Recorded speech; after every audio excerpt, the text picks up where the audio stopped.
Coming up on this episode of Falmouth in Focus, students work to help reduce ocean plastic, a social justice group holds a volunteer fair, and the cleanup of Great Harbor begins.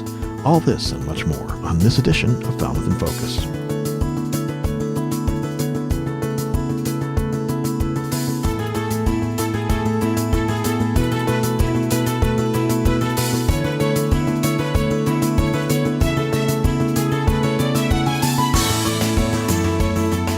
Hello and welcome to Falmouth in Focus, FCTV's current affairs program. I'm your host, Michael Kasparian. We start this episode at Great Harbor in Woods Hole, where an approximately 100 square yard oil spill was reported to the Coast Guard. A press conference was held several days later to update the public about the progress of the cleanup and investigation, which has since been attributed to a tugboat owned by Patriot Marine named the Ocean King. FCTV spoke with Ensign Mendez of the Woods Hole Coast Guard Group about the details of the spill and recovery process. How this whole response effort was kicked off was a Good Samaritan actually saw the spill, contacted the NRC, and through that the NRC contacted the Coast Guard. We responded with our response petty officers out of our MSD in Bourne on Joint Base Cape Cod, arrived on scene with the harbor master and state representatives from the Department of Environmental Protection, and they confirmed that there was indeed a sheen in Great Harbor. They could not locate a responsible party or known source at the time, so their next step was to contain the spill and try to mitigate the damage and keep it in a closed area. So they deployed what we call a containment boom, and from there they moved on to the recovery aspect of it. The shellfishing was closed down. Those are the two areas that we looked in. In that tight-knit area was a number of shellfish beds that we were concerned with immediately, and as I said, the waterfowl in the area that were impacted, and trying to get an idea of the scope of the impact to the marine environment. We actually sampled several boats in the area, about 4 or 5 that were known to be in the area at the time, that we think what the time of the spill was. How we work that process, we go on board, we sample the bilge and some of their tanks, and compare that with the product that was in the water and kind of cross-reference that with a clean sample of the water. I think this was a great example of the working relationship that we have with our state and local port partners in this area. They all kind of converged on scene, like I said, at the same time. Mass DEP, the harbor master, CETO was also there, and Clean Harbors has been subcontracted out through CETO, and they've done an amazing job of recovering this product and containing it and really minimizing the damage under the oversight of our response petty officers and our federal on-scene coordinator. The Coast Guard asks that anybody who comes across a potential spill, please contact the National Response Center directly at this number. Thanks to Bob Fenstermaker for that coverage. For several years now, the Falmouth Jewish Congregation and Wacoit Congregational Church have hosted their Super Bowl fundraiser, benefiting the Falmouth Service Center. Held on a rainy Sunday afternoon, the event featured a variety of fresh soups, a raffle, and custom-made bowls created by local artists. We spoke with some of the organizers who talked about how this heart and belly-warming event brings the Falmouth community together. I am Brenda Swain, the director of Falmouth Service Center, here at the Super Bowl, an event sponsored by the Wacoit Congregational Church and Falmouth Jewish Congregation in support of Falmouth Service Center. It's a wonderful day where the community really celebrates all that's good about being neighbors, helping neighbors. You can see around the room that there are many people here, all breaking bread together literally and eating homemade soup, 4 different soups prepared by congregants of these 2 congregations who really care about the mission of easing stress and reducing hunger in our community. Hi, I am the Reverend Nell Fields with Wacoit Congregational Church. I'm here with my friend Lynn Rosa, and she's been one of the organizers of Super Bowl Sunday. We've been having this for 7 years now in a row. The Falmouth Jewish Congregation, Wacoit Congregational Church get together as a fundraiser for the Falmouth Service Center. Lynn, tell us what's on the menu. This year we have Bill McCarthy's chili, we have Diane Shaw's spicy lentil soup, We have our tikka masala soup that we got from our congregant Carmina Mock, and we have chicken soup, because why not? We also have a raffle for these gorgeous artisanal bowls. And we buy raffle tickets, we put them into the bowl of choice, and hope desperately that our names will be picked for the correct bowl. Hi, I'm Elias Lieberman, Rabbi of Falmouth Jewish Congregation, and we are delighted to be able to host this event with our friends and partners, the Wacoit Congregational Church. You can tell by the turnout this has become a popular event. It's sort of a gray and rainy day, which I think certainly helps the turnout today. It's a wonderful day for eating soup and delicious bread. But one of the other reasons why I love Super Bowl Sunday is that we all gather around tables and we eat, we share a meal. There's a lot of great conversation going on. If you look around, there's people from all walks of life, all parts of the neighborhood. We come together and we share this meal for a great cause. I think for me, just seeing the community come together in such a beautiful way, few things are better than enjoying a meal and conversation. And I think it really speaks well of our community that there's this kind of a turnout. And happy to be part of it, happy to support it. Thanks to Tony Sedera for that coverage. The Falmouth Police Department recently hosted an award ceremony to recognize police officers and citizens who have gone above and beyond the call of duty to serve their community. We sat down with Chief Dunn to recap this event and discuss some of the award recipients. Hi, I'm Chief Edward Dunn of the Falmouth Police Department. Today we had our annual award ceremony. We like to hold these ceremonies at the Falmouth Police Department once or twice a year so that we can recognize citizens and police officers for the outstanding work that they do. We were fortunate to get a lateral transfer from the town of Watertown, and Officer Paul Whiting was sworn in today. And we do this as anytime we get a new officer, and it's important to recognize our officers for the great work that is done every single day.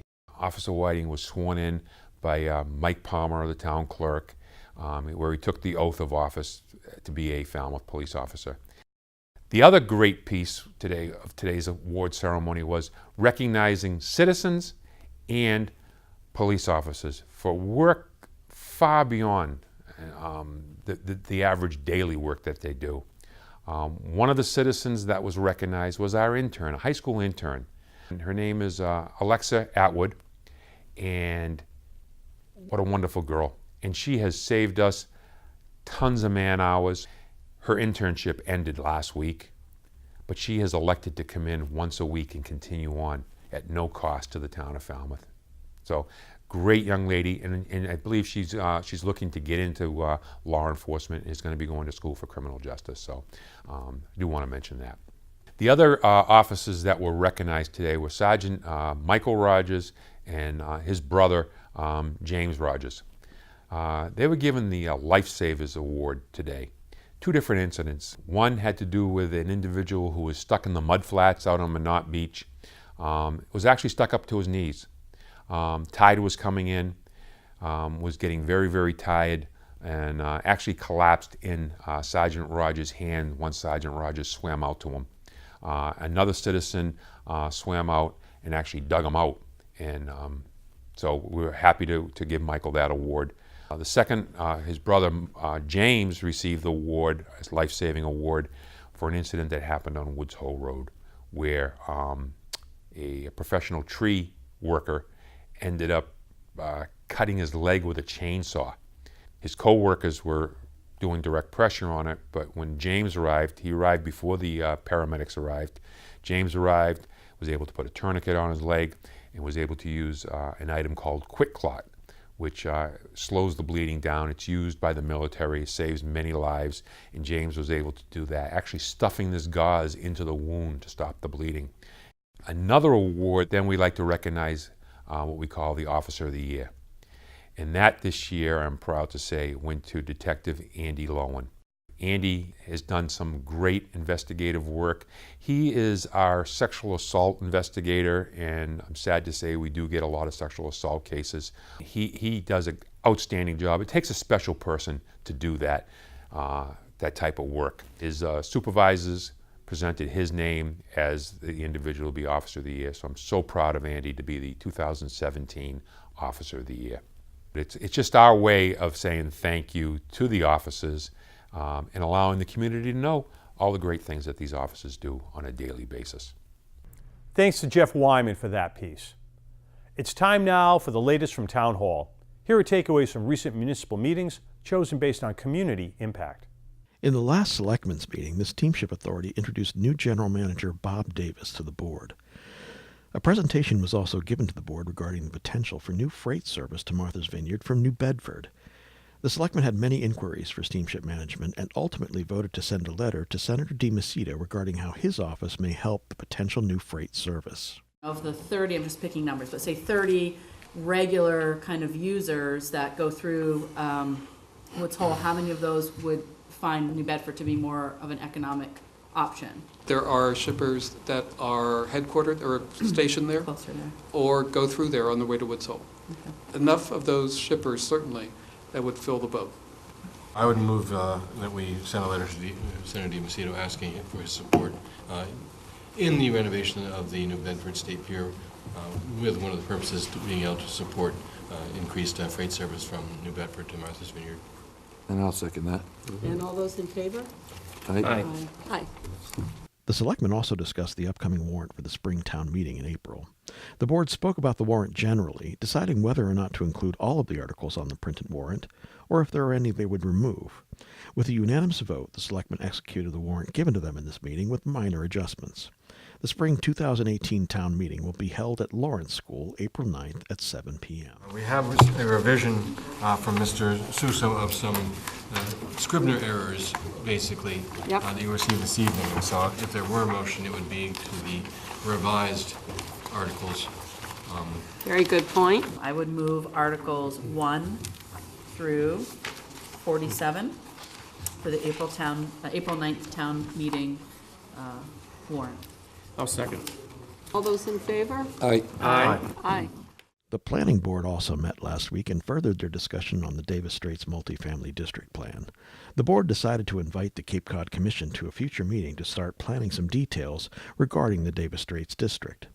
The board had a brief review about what they have planned so far for the district, citing a topic of concern for them and the public is housing density. The way we've been discussing it so far is that it's going to be very strictly bounded by the Davis Straits area. So this is not something we're recommending across town or across different use areas. This is about the Davis Strait area. Yeah. And we're also thinking of it, I know when I've talked to some people about it, they're really concerned that we're going to be rezoning their neighborhood and changing their neighborhood and taking things away from them. That's what they said. Right. I don't think we're going to be proposing taking anything away. I think we're going to be talking about an overlay district that gives them what they have, but even more so. To watch any of these meetings in their entirety, please visit FCTV's website at fctv.org. We're going to take a short break, and when we come back, we'll stop by an engagement party. Stay with us.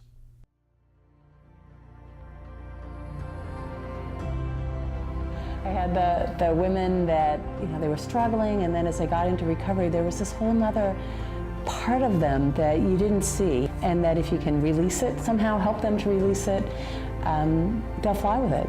The mothers and infants, I started hearing about them when I was pregnant, and that group was probably one of the most significant meetings or groups I went to, because there was just certain things I could talk about there that I just couldn't say to other people. I think these women are inspiring because they have more strength than I can say, more strength than I think I would have if I was in that same situation.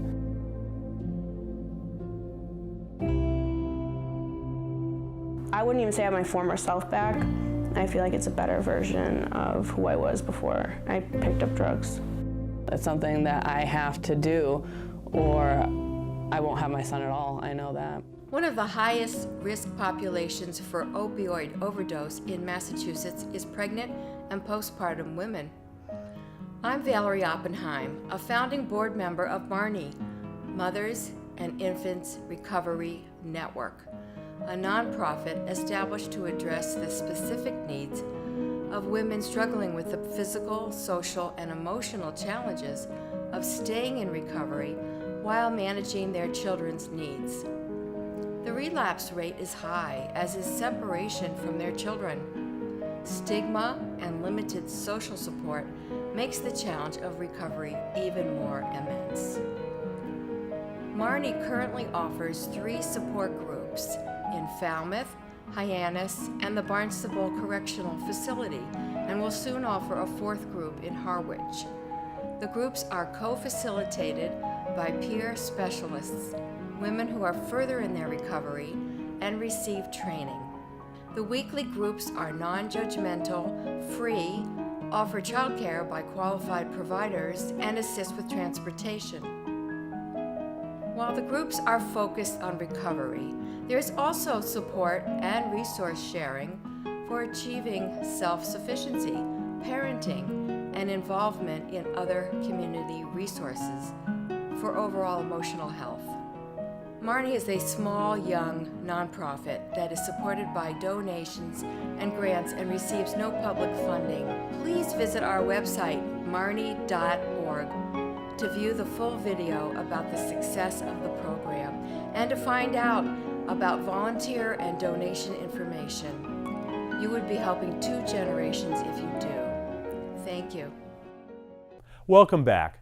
Grassroots activism group Engage Falmouth recently hosted their 2nd annual volunteer fair. Playfully dubbed an engagement party, the event's purpose was to bring organizations together with prospective volunteers to become more involved in the betterment of their community. FCTV spoke with Jarita Davis and Lindsay Buck of Engage Falmouth about the lively fair, which marked the 1-year anniversary of their organization. So this is our 2nd annual volunteer fair that we're calling an engagement party. Last year was kind of the kickoff of our group, and this year is more about people really getting engaged. People that were at the fair last year have worked with these organizations already and have great testimonials. And this year we want people to get engaged. We want people to make sure they're voting in the midterm elections, and we want more women and those of the minorities to run for office. So we're supporting that as well. So 2018 is an election year, and we're really interested in upping the number of voters who make it to the polls. So we're trying to give people resources so that they know more about the elections, why they're important, and who the candidates are. So here today we're starting with why they're important. We have information about what the different elected positions and what the roles are. And then as time comes, we hope to amplify information about what some of the candidates stand for and who it is that you'll be voting for. And we hope this will increase the numbers. So we were at this event last year. I guess that was the inaugural event. And now we're at the 2nd annual Engage Falmouth event. Great turnout. And lots of people came out to get involved and hear about ways that they can get engaged in the community. We heard about it through our contacts from last year. And then we also saw it on Facebook. So we were sure to, sign up and then reach out to our contacts and see, the logistics of how we can get more involved personally. The first goal was to give people the opportunity to find organizations that they could volunteer with to make a difference in the community. The second goal was to celebrate all of the things that have happened here in this community and in this town over the past year. Not necessarily just Engage Falmouth activities, but things that people in the community have taken the initiative to do. Because if you look back over the past year, there's so much that we've learned, that we've done, we've moved forward, and it's really kind of inspiring. It can seem exhausting to look at how much more work there is to do, but we wanted to take a minute to celebrate what we've already done. Yeah, over the past year, we've had a lot of great events to support different sectors of the community. We hosted and put on the March for Racial Justice on Falmouth. We had a session on immigration legislation just a few weeks ago with an expert in that area. We did a screening of a documentary that a friend of somebody, Engage Falmouth, put together. We did a screening of that at the Falmouth Library a couple weeks ago. And we partnered with a few other groups to put on the Safe Plates dinner to raise money for the crisis in Puerto Rico. Locally on Cape Cod, there are so many nonprofits, and there's only so many ways you can get the word out, and we all do our best, I think. We all try to, get involved locally as much as possible. We try to, share things on social media as much as we can. But I think there's something to say about having something be shared word of mouth and having a place where people who are coming to the event are there to learn how they can engage. Having just that is huge to nonprofits, especially on Cape Cod, and knowing that people care about their local community. For us, for Big Brothers Big Sisters of Cape Cod and the Islands, it's huge to have a volunteer who wants to volunteer just come up to the table and say, hey, I'm ready to get involved. I really want to, help children on Cape Cod who live on Cape Cod and mentor them so that, they can be a part of our future. The engagement party was so well attended that some exhibitors had to be turned away, leaving little doubt that there will be a third. Thanks to Alan Russell for that story. Discarded plastic is one of the biggest threats to our oceans, but that doesn't mean it's being ignored. In this next story, we learn about a local group who's working hard to get the message of plastic waste reduction heard. On a chilly weekday evening in January, a group gathers at the Falmouth Public Library to discuss an important topic: reducing trash waste and thus helping the environment. They call it the Skip the Straw campaign. Our mission is to educate people about the dangers of plastic straws and other plastics and, tell them what they can do to help save the environment. The idea is that the simple gesture of not using a plastic straw can make a big difference, especially if a restaurant gets on board. According to the initiative, more than 200 million disposable plastic straws are used for just a few minutes and thrown away every day in the U.S. Plastics in the ocean kill and harm marine life, pollute waters, and may be in the seafood we eat. We have gone and talked to restaurants and asked them if they were interested in participating with us and going straw-free. People were enthusiastic. Some people are very enthusiastic. Most people are very enthusiastic about it. Some people are sort of nervous, not really sure what to do, I guess. We have talked at public events, Science Stroll, or Estuaries Day.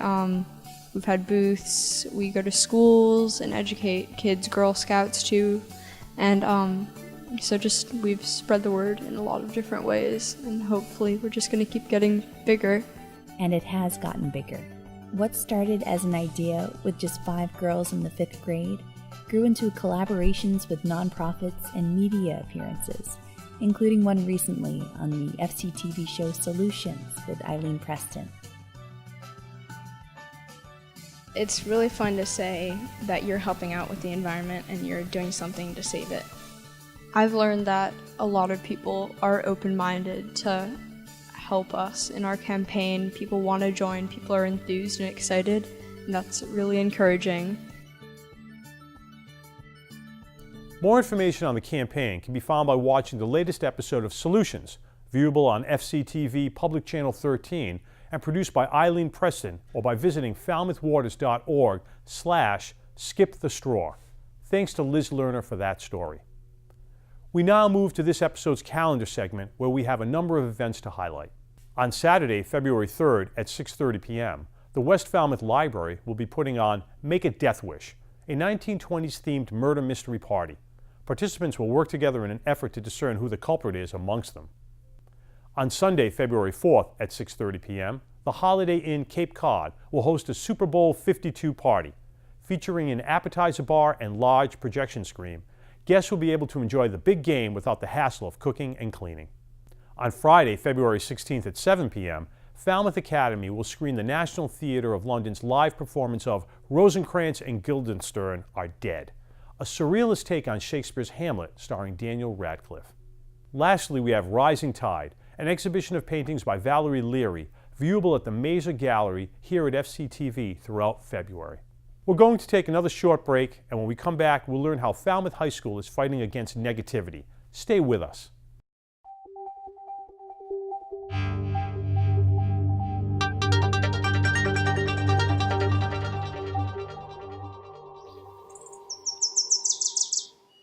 Welcome back. For over a decade now, Falmouth High School has set aside time for what they call No Guff Week, created to promote positive empowerment among students. In this next piece, we hear from retired Falmouth High School counselor Greg Gilbert and VIPS Director Tracy Crago about this impactful initiative. So Greg, you were involved in No Guff Week since the very first observance. Can you give us a little bit of the history on how it got started? Sure.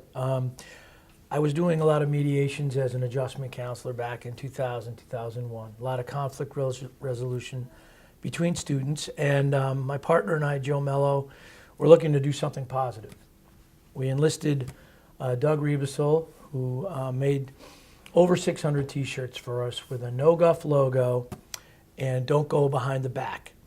And from there, it's just blossomed. Awesome. So No Guff is a great reminder of how easy it is to sort of pay it forward and spread kindness. Can you tell a little bit about the power of the shirt? Yeah, it starts a conversation. People go, "What's No Guff?" And next thing you know, people are talking about it, thinking about it, and maybe holding their tongue a little bit when they think something negative. Awesome. So this year's theme is "What's Your Superpower?" This is the shirt for 2018. Wow. So I have to ask you, Greg, what's your superpower?